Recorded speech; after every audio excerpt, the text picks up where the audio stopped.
Hey guys, Aiden Strew with Strew Family Farms, and we're back out here today on our second tine weeding pass. Today is July 9th, I believe, and so it's been about 2 weeks since we've been out in this field, and since then we've gotten a couple inches of rain. We've still just been really wet.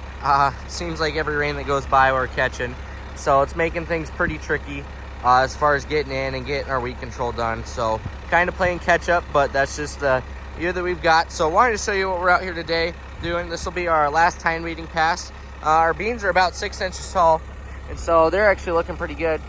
You can kind of see really the only weeds that are left are just right in the middle of the row, and those are ones that they were kind of stuck in the planter track of the planter wheels. As you can see, like this one, it's cleaned up real good, and this one, because the wheel tracks, they didn't have any wheel tracks. And so over here, I'm really not too worried about those weeds you're seeing, because the cultivator is going to cut them out. So right now, is usually a toss up between if I'm cultivating or tine weeding at this stage of the beans. But I wanted to get in here and tine weed it one last time to pull out these little weeds that were kind of in the row here. And you can see that as far as in the row goes, we're looking pretty good. That guy got covered up a little bit, but like over here, it's just got all these little foxtail pulled out. Nice thing is I can run really aggressive right now, and so all these guys are just laying on top, killed out. But yeah, so it'll be nice to get in here and cultivate this one in a couple days to start getting this milkweed cleaned up. Is the biggest thing. You can kind of look here and see the difference between what I've done. This is mostly just the next flush of weeds that come, so they're pretty small yet. And since the beans are big enough, I can hit them real aggressive and really get them cleaned up. So I'll kind of show you how the tine weeder's set up real quick, so you can get a view of that.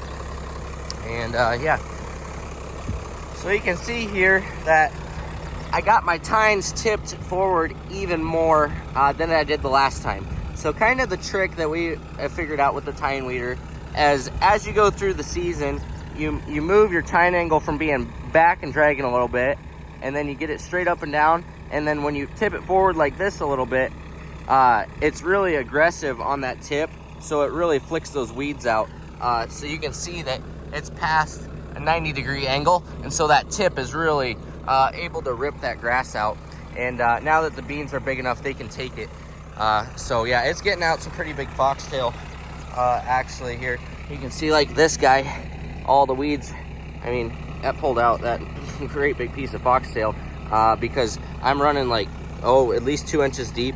And like I said, I got those tines rolled forward. So those tips are really, anything they're grabbing, they're ripping out pretty good. And so, yeah, it's helping us out. There's a couple spots where the grass is just kind of thick, but hopefully we get through with the cultivator and clean them up. But so far it's pretty good. Obviously that milkweed is out there, but most of it is luckily in the row, so the cultivator will cut it out. So excited to see what it looks like after first pass cultivation. Yeah, should clean up pretty nice, and then I'm guessing we'll do a little bit of walking. But yeah, that's where we're at in this field. And if the weather played along a little better, I would have been out here sooner, just so that these weeds weren't quite as established. But like I said, first day it's just barely dry enough. On the low spots, I mean, it's right on the edge. So, but when it's dry enough, you gotta be out in the field. So that's what we're doing today, guys. Thanks for watching.